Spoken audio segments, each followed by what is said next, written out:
Oh man, so damn tired. I'm not eating any food, I'm not getting any sleep, but at least today, I feel kind of happy. Boy, mate, you are looking so damn thin. Simon the Bald A-hole here, and Gerald the Fitness Penguin, he does tricks. Look at that, he's landed on his head, sat back up. It's the greatest day. Never watched a video before, he's just a motivational penguin. I'm sure you have one. Point is, right now and every single day that passes, you are dreaming about abdominal muscles, and you are dreaming about a vein so visible coming out of your bicep that people look at it and go, oh my gosh, I think that thing has its own life socket. What does a life socket even mean? But we know it's true. Once you start going to the gym and once you think you've got enough size, it's all about getting ripped. It's all about losing weight. It's about looking as good as you possibly can. Now, when you go on the internet and you start researching stuff, because they're so desperate to throw supplements at you or workout plans that you have to pay money for, no one actually tells you the sheer hell and the sheer heartache that you're about to get going on. Now, before we do start this, I want to say again, I know everyone does this, but I'm just some dude. These are just my experiences. This is just my opinions. And I'm also talking about when we're getting seriously ripped. I'm not talking about when you get down sort of 12, 11, 10%, although it could still happen to you. You never know. I am talking about these hot tamales that decide, I want to get sub 10%. I want to get to the 8s. I want to get to the 7s. I want to get to the 6s. I think Ronnie Coleman once said he had negative % body fat, which as far as I'm concerned means he just went boop and he disappeared into a black hole. But let's just get on with it, because these are 10 things that nobody ever tells you about getting ripped. Number 10 is just that. It sucks. It sucks. Getting ripped. Now, it's awesome when you do look amazing and you can go on Instagram and get the right lighting and tell everyone, oh, dudes, I got this by smoking cigarettes and eating pizza, and you just trick millions and millions of people, but it is not an easy process. If you were living in some kind of dream world and you could come up with any kind of destination or any kind of journey about how you lost this weight, so you pick, you choose, nobody would pick the one that we have down here on stupid planet Earth, because it's not a fun experience. You are not going to have a good time. You essentially have to put your life on hold, and you essentially have to be one of the most dedicated individuals that there ever is. Now, I've only ever done one bodybuilding competition in my life. I wasn't very experienced. I made a lot of mistakes. I lost too much muscle, but you live and learn, so it's all good. But even then, I was just like, you've got to be kidding. This can't be it. This can't be it. But I was a sniveling wreck. And that's because coming in at number 9, when you do this, you're essentially entering a state of controlled starvation. That is what some people call it. It's controlled starvation. That's like, hey, can I murder you? No. Can I control murder you? The answer is still no. But because of that, your hormones get screwed up. All your hormones get screwed up, and I'm sure you know this.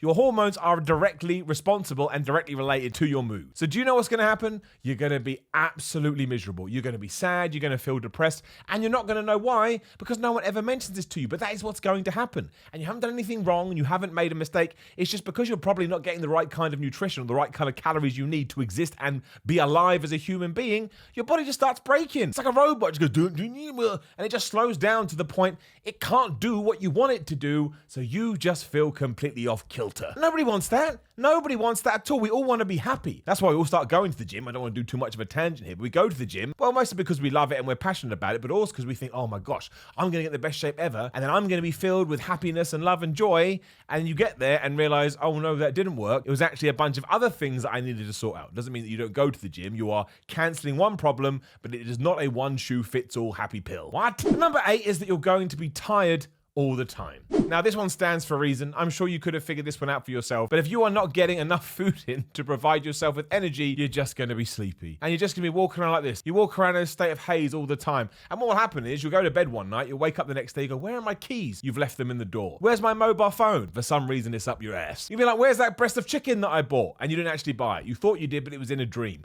All these crazy things start happening because you're just so worn out. And it is important that people tell you that, so you don't know. You may ring the doctor. Imagine that'd be so funny. Ring, ring, ring, ring. Hello, doctor here. Yeah, I don't know his name. Doctor here. You go, oh, doctor, I'm really tired all the time. Okay, what are you doing right now? Well, I'm not eating any food and I'm malnourished. Doctor's just going to be like, Yeah, get off my phone. You are wasting people's time. And then number 7 is that you're not going to enjoy the gym. I know, but you're not. I mean, it all kind of ties into the stuff that we've already talked about because you're so all over the place. But imagine that. It's like a paradox. You are creating an environment to be better in the gym aesthetically, but to do that, your performance in the gym is going to just fall through the floor. Doesn't make any sense. It's why it's so confusing. But yeah, I remember the very last session I did before I had my bodybuilding show, because I think you take a couple of days off or something. I can't remember. It was so long ago now. But honestly, I was doing a bicep curl, and they may as well have said, Simon's weight on the floor weighs 7 million kilograms. And if you pick it up, you're going to win £1 million. I mean, I can't do it. It's just no, I can't do it. I remember someone came up to me and said, "Are you done with those weights?" I went, "Fuck off!" Because I had just lost my mind. The gym, honestly, it's like climbing Mount Everest going to the gym when you're trying to get ripped. That's why it's so cool when you go and you're bulking, because you feel strong and you feel badass. And sure, you got a bit of fat around your belly, but who cares? No one can see it. Wear a couple of jumpers, no one's going to know. But when you're on the other side of it and you are low body fat percentage, everything, even a chest press, just be like, and you look down the weight stack and you're lifting 4. And number 6 ties into the mental game, because everyone is going to start telling you that you look smaller. Now, unless you are some kind of genetic freak, or unless you're, sticking yourself full of some kind of drug, I'm not talking about those people, because they're going to look great regardless. But what often happens is, because you lose a lot of the fat that are also around your muscles, where again, in jumpers make you look really big, you will bump into some people, and because they have no clue and they have no idea, and if you whip your top off, they go, "Oh my gosh, I'm so wrong," but I'm talking about through clothes here, they just go, "Oh, we stopped going to the gym because you look really small." And you're like, you absolute mother hubbard. How flubbing dare you, you piece of shit. And it just knocks your confidence, and you start looking at yourself and you start getting worried because you knew everything right, and you understand that maybe you're going to lose some muscle, but you didn't think you lost too much muscle, and now Terry over here is ruining your life. It's unreal. You wouldn't do that the other way around. You wouldn't walk up to someone and go, "Oh, you're giving up cardio, have you? You look super fat." Anybody else overheard that, you'd spit on their face. And as disgusting as spitting in, everybody would just be like, "Well, I probably saw it coming." But no, when it comes to muscles, you are perfectly, for some reason, within your rights to go up to someone and say, "Oh, you look really tiny." That's unreal. Never say that to anyone. Even if you think it, tell a friend, tell your mother, tell your dad, talk to your dog. Your dog needs to hear something at the end of the day. Go up to the dog and go, "Hey, Turt." No, wait, you're not the dog, he's the dog. Anyway, you go up to the dog and you say, "Hey," no, I almost did it again. You tell him about the thin guy that you saw. Don't tell them. Number 5 is that you're going to be really cold.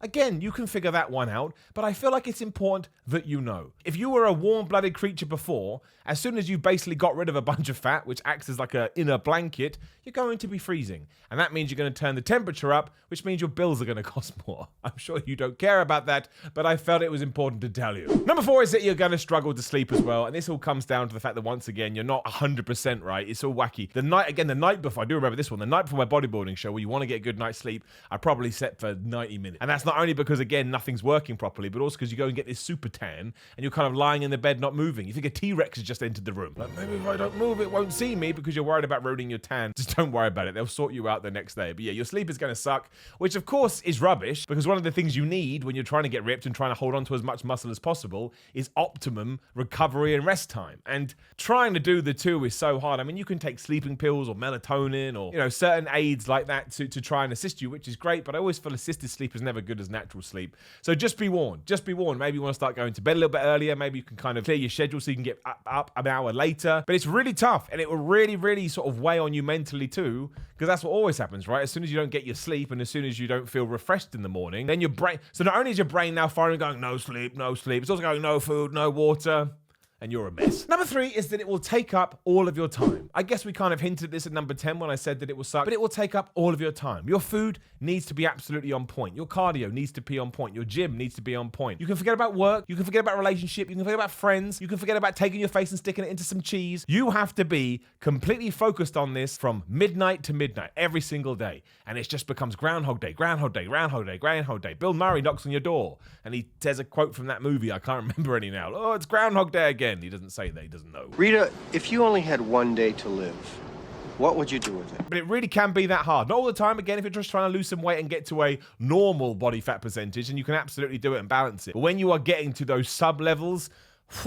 it is quite the effort, which is why I applaud everyone for doing it, which is also why I don't like when people look at someone that's obviously achieved this and go, "Oh, they just did it with a bunch of drugs." Even if they did do it with a bunch of drugs, believe you me, they still put a hell of a lot of effort in. Number 2 is a random one, but it can happen. Sometimes you get loose skin. Of course you can get loose skin. If you're sort of like a big fat person and your skin is expanded, because skin's kind of crazy, it's like an organ and that's what it does. When you then lose it, depending on how long you were fat for, gonna be like a little bit extended. Like if I got this top now, it's like a extra small baby gap, and I pull it, the fabric stretches and sometimes it won't fit on me or sit on me as well as it did before, and that's kind of what skin does. I don't know if you care, I don't know if you don't care. Some people actually see it as a battle scar. I was here, now look, I'm here. But just a warning, what a lot of you will get on the other side as well is you may have started noticing, I know you probably can't see them, but you start noticing stretch marks on your own skin when you start lifting weights, because of course you do. If your muscles are going to get bigger, it's going to push against your skin. So my point being is that if you are super into aesthetics and your looks and you don't really like that kind of a, well, whim wham, what's going to happen? But also, let's face it, who gives a crap, right? You want massive biceps, you want some stretchy, you don't want any stretchy skin. Screw smooth skin. Another one is that your cravings, at least for a little while, are going to be off the chart,